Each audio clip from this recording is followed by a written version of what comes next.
ഇന്നലെ യുഎസ് വിപണികളെല്ലാം നെഗറ്റീവിലാണ് ക്ലോസ് ചെയ്തത്. ഡൗ ജോൺസ് 0.7%, S&P 500 0.84%, നാസ്ഡാക്ക് 0.91% മൈനസിലാണ് ക്ലോസ് ചെയ്തത്.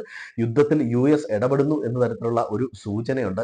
ഇസ്രായേൽ വീണ്ടും ബ്ലങ്കർ ബസ്റ്റർ ബോംബുകൾ അമേരിക്കയോട് ചോദിച്ചിട്ടുണ്ട്. അമേരിക്ക കൂടുതൽ യുദ്ധസന്നാഹം പശ്ചിമേഷ്യൻ ഭാഗത്തേക്ക് വർദ്ധിപ്പിക്കുന്നു.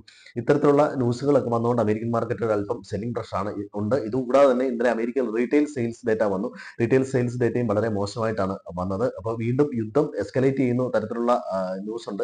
ഖമനേയിയോടെ കീഴടങ്ങണം, അതാണ് യുദ്ധം അവസാനിപ്പിക്കാനുള്ള വഴി, എല്ലാവിധ അണുവായുധ പരീക്ഷണങ്ങളും അല്ലെങ്കിൽ നിർമ്മാണവും നിർത്തിവെക്കണം, കർശനമായ രീതിയിൽ യുഎസിന്റെ ഭാഗത്തു നിന്ന് നിർദ്ദേശം പോകുന്നുണ്ട്. അപ്പോൾ യുഎസ് ഇടപെടുന്നു എന്ന തരത്തിലാണ് പൊതുവെ വിലയിരുത്തപ്പെടുന്നത്.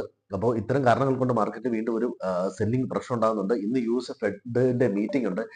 റേറ്റ് കട്ട് ആരും പ്രതീക്ഷിക്കുന്നില്ല. പക്ഷെ കഴിഞ്ഞ ദിവസം യുഎസ് വൈസ് പ്രസിഡന്റ് ഇതുപോലെ റേറ്റ് കട്ട് ചെയ്യണം എന്നുള്ള തരത്തിൽ ഫെഡിന് ഒരു അറിയിപ്പ് കൊടുത്തിരുന്നു.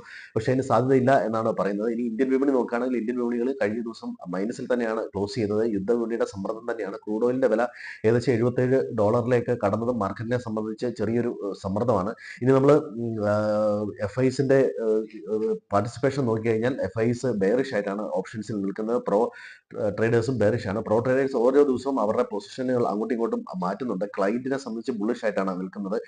ഫ്യൂച്ചേഴ്സിൽ എഫ്ഐസ് ഷോർട്ട് പൊസിഷനിൽ തന്നെയാണ് നിൽക്കുന്നത്. ഇനി ഓയിലിന്റെ വില 5 മാസത്തെ ഹൈയിലാണ് നിൽക്കുന്നത് ഇപ്പോൾ.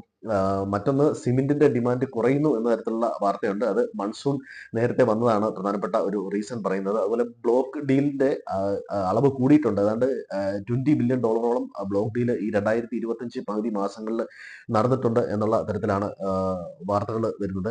പൊതുവെ ഇന്നലെ ഐ ടി സെക്ടർ മാത്രമാണ് പോസിറ്റീവില് ക്ലോസ് ചെയ്തത്. ബാക്കി എല്ലാ സെക്ടറുകളും മൈനസിലായിരുന്നു. NSE വീക്കിലി ഓപ്ഷൻസുകൾ ചൊവ്വാഴ്ചത്തേക്കും BSE വ്യാഴാഴ്ചത്തേക്കും അതിന് സെബി അപ്രൂവൽ കൊടുത്തിട്ടുണ്ട്. ഇതൊക്കെയാണ് പ്രധാനപ്പെട്ട ന്യൂസുകൾ.